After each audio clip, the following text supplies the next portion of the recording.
सध्या ठाण्याच्या कोपरी परिसरामध्ये मी आहे आणि आगामी विधानसभा निवडणुका लक्षात घेता अद्यापही महाविकास आघाडी असेल, महायुती असेल यांच्याकडून मुख्यमंत्री पदाचा चेहरा जाहीर झाला नसला तरीसुद्धा कोपरीकरांनी आपल्या लाडक्या बाप्पाकडे एक वेगळं गाऱ्हाणं घातलेलं आहे, एक वेगळा नवस केलेला आहे। अशा प्रकारचे बॅनर लावण्यात आलेले आहेत। कोपरीकरांचा नवस कोपरीच्या महाराजाला पुन्हा एकदा महाराष्ट्राच्या कल्याणासाठी व सर्वसामान्य जनतेच्या हितासाठी एकनाथ शिंदे साहेब मुख्यमंत्री पदावर विराजमान व्हावे याकरिता समस्त कोपरीकरांच्या वतीने कोपरीच्या महाराजाला 11 किलोचे चांदीचे दागिने अर्पण करण्याचा संकल्प करण्यात आला आहे। एकंदरीतच पुन्हा मुख्यमंत्री एकनाथ शिंदे व्हावेत यासाठी हा संपूर्ण कोपरीकरांचा संकल्प आहे। माझ्यासोबत सर्व कोपरीकर आहेत। सर, काय नेमका संकल्प आहे?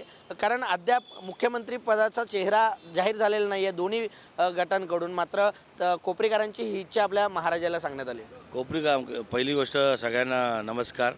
मी कोपरीच्या महाराजाचं जे मंडळाने जे पण केलेलं आहे त्या पणाला मी उत्कृष्ट असा प्रतिसाद देतो। कारण की मुख्यमंत्री जे साहेब आपले शिंदे साहेब आहेत, एकनाथ शिंदे साहेब, त्यांनी जे आत्तापर्यंत जे कार्य केलेलं आहे लोकांच्या हितासाठी, महिलांचं आता ते जे बनवलं आपलं लाडकी बहीण योजना असेल, कामगारांच्या हितासाठी जे ते बोलतात ना, शेतकऱ्यांचा, कष्टकऱ्यांचा, कामगारांचा, जसं ते मुख्यमंत्री आहेत, या कारणामुळं आम्ही कोपरीकरांनी सगळ्या आमचा जो कोपरीचा महाराजा जे नवस केलेला आहे की तेच वापस एकदा पुन्हा विराजमान व्हावे, मुख्यमंत्री भावी मुख्यमंत्री व्हावेत, यासाठी आम्ही सगळ्या कोपरीकरांच्या वासियांनी पण केलेलं आहे की बाबा 11 किलो चांदीचे दागिने हे आम्ही कोपरीच्या महाराजाला अर्पण करणार आहोत।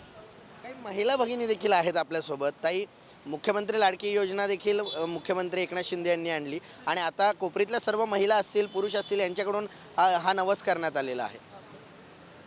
सर्वप्रथम नमस्कार सगळ्यांना। आमचे माननीय मुख्यमंत्री साहेब एकनाथ शिंदे साहेब यांनी खूप म्हणजे कोपरीकरांसाठी तर खूपच त्यांनी योजना केलेल्या आहेत आणि आता तर लाडकी बहीण योजना तर आम्हाला तर महिलांना खूपच आवडलेली आहे आणि अजूनही सुद्धा ते करतील। त्यामुळे आता आम्ही कोपरीचा महाराजा आमचा नवसाला पावणारा तर ते म्हणजे आमच्याकडनं मुख्यमंत्री साहेब पुन्हा एकदा पदावर यावे हे आमचं म्हणजे आमचं वक्तव्य आहे, म्हणजे आमच्याला मनापासून वाटतंय। तर त्यासाठी आम्ही 11 किलो चांदीचे दागिने आमच्या वतीने कोपरीकरांच्या वतीने नवसाला देणार, म्हणजे कोपरीच्या महाराजाला देणार आहोत, अर्पण करणार आहोत। ताई, आपण जर पाहिलं तर मुख्यमंत्री एकनाथ शिंदे हे याच मतदारसंघातले आहेत आणि याच मतदारसंघामधून हा संपूर्ण संकल्प जो आहे तो करण्यात आलेला आहे। नेमकं कशाप्रकारे हा संकल्प आहे की कोपरीतल्या किती नागरिकांचा या सर्वाला प्रतिसाद आहे? नमस्कार। सर्वात पहिले सगळ्यांना जय महाराष्ट्र। माझं नाव सौ तेजल योगेश पांचाळ। मी बॉर्न अँड बॉटम कोपरी या विभागातलीच आहे, ठाण्या या विभागामधलीच आहे। आता कोपरीचा महाराजा हे खूप मोठं मंडळ आहे ज्याचा नागरिकांनी ज्यांना प्रचंड असा उत्स्फूर्त असा प्रतिसाद दिलेला आहे। तर कोपरीचा महाराजाचं हे 9वं वर्ष आहे।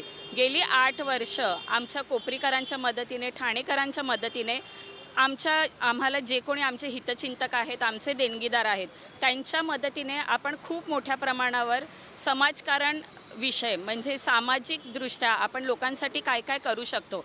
आमच्या मंडळाचे जे अध्यक्ष आहेत, आयोजक, संस्थापक आहेत मिस्टर सिद्धेश बाळासाहेब अभंगे यांच्या माध्यमातून, तसेच आमची सगळी असणारी टीम जे आहे, एवढ्या मोठ्या प्रमाणात तुम्ही महिला वर्ग म्हणतायत, आमचे सगळे पुरुष पदाधिकारी आहेत, या सगळ्यांच्या मदतीने आणि संपूर्ण कोपरीवासियांच्या मदतीने गेली 8 वर्ष आपण खूप चांगल्या पद्धतीचे उपक्रम इथे राबवत आलो आहोत।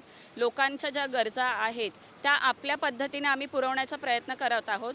हे कोपरीच्या महाराजाचं 9वं वर्ष आहे। पूर्वी हा गणपती सिद्धार्थनगरचा महाराजा म्हणून ओळखला जात होता, पण ह्या गणपतीची ख्याती किंवा ह्या गणपतीची जी प्रसिद्धी, जसं नवसाला पावणारा गणपती आपण म्हणतो, हे असल्यामुळे आपण यावर्षी जे काही उपक्रम करतोय किंवा जे काही सामाजिकदृष्ट्या आपण लोकांना जे काही आपल्या पद्धतीने सामाजिकदृष्ट्या मदत करण्याचा प्रयत्न करतोय, तर हा जो वारसा आहे, हा आम्हाला जो वारसा मिळालेला आहे किंवा ही जी शिकवण आम्हाला मिळालेली आहे ती नामदार माननीय मुख्यमंत्री साहेब एकनाथजी शिंदे साहेब ह्यांच्या थ्रू किंवा ह्यांच्या इन्स्पिरेशनने आम्ही ह्या सगळ्या गोष्टी करू शकलो।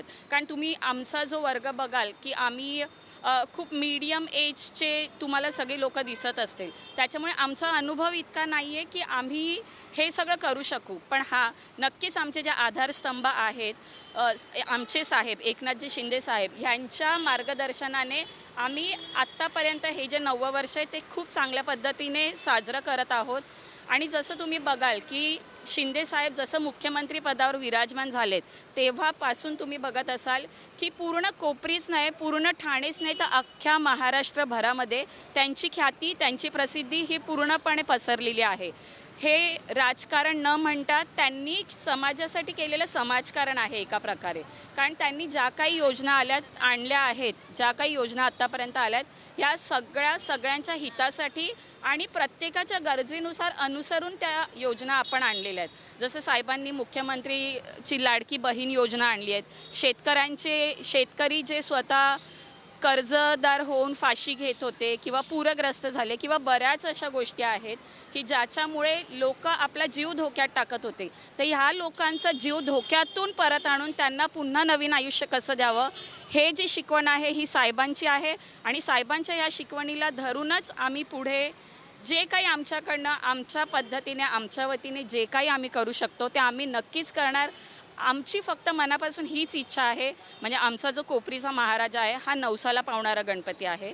कारण तुम्ही बघाल, तुम्ही ज्या लोकेशनला उभे आहात, सिद्धार्थनगर एरिया हा पूर्वी स्लम एरिया होता, म्हणजे चाळ वगैरे अशा वस्ती होत्या. पण आता तुम्हाला इथे कोणतीही चाळ नाही दिसणार. सगळ्या बिल्डिंग झाल्या आहेत, रिडेव्हलपमेंट झालं आहे. म्हणजे ह्या एरियाने, सिद्धार्थनगर एरियाने एक खूप चांगल्या प्रकारचं स्वरूप घेतलेलं आहे. या एरियामध्ये सर्व धर्म समभाव या पद्धतीने सगळे नागरिक, अगदी कोणत्याही जातीचे, कोणत्याही पक्षाचे नागरिक असतील, हे सर्व धर्म समभाव या पद्धतीने इथे काम करत आहेत, इथे वावरत आहेत. आणि ह्याचं सगळं श्रेय जे जातं ते शिंदे साहेबांना जातं. कारण शिंदे साहेब हे मुळातच एक ठाणेकर आहेत आणि मुळातच त्यांचा कोपरी पाचपाकाडी हा पूर्वीपासूनचा प्रभाग असल्यामुळे त्यांना या सगळ्या गोष्टी ज्ञात होता, त्यांना ज्ञान होतं की या प्रभागामध्ये कोणत्या गोष्टीची काय गरज आहे. आम्हाला फक्त एक म्हणतात ना की समोर आम्ही फक्त एक व्यक्ती दिसतोय की आम्ही काहीतरी करतोय, पण ह्याचा जो पूर्णपणे पाठिंबा आहे तो शिंदे साहेबांचा आहे. त्यांचा हात आमच्या डोक्यावर, कोपरीकरांवर, ठाणेकरांवर सदैव राहू दे, हीच गणपती बाप्पाच्या चरणी इच्छा आहे. आणि आमच्या सगळ्या मंडळाच्या पदाधिकारी यांच्या वतीने मी सांगेन, पूर्ण कोपरीकर, ठाणेकर, मुख्यमंत्री साहेब ह्या पदावर शिंदे साहेबांनी पुन्हा विराजमान व्हावं ही सगळ्यांची खूप मनापासून इच्छा आहे.